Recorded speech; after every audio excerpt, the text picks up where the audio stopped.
Who's really the one alleging a hoax here? Who wants you to believe that everyone else is lying, committing perjury?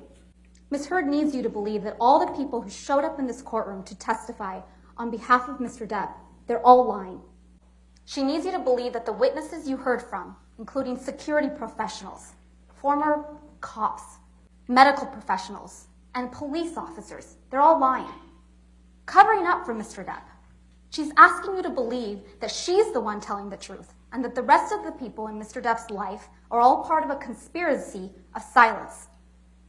This case is not just about whether you believe Mr. Depp or you believe Ms. Heard.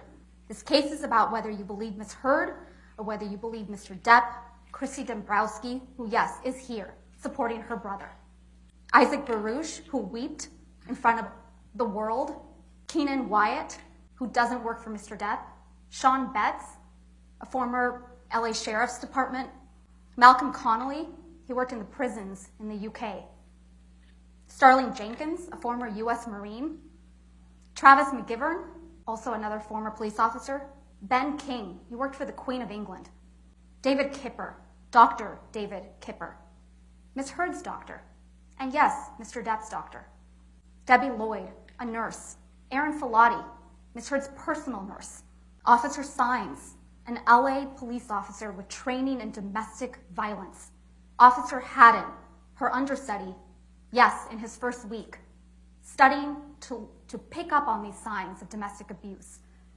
Officer Gatlin, Brandon Patterson, who worked at Eastern Columbia Building, Kate James, Ms. Heard's former personal assistant, Tara Roberts, Alejandro Romero.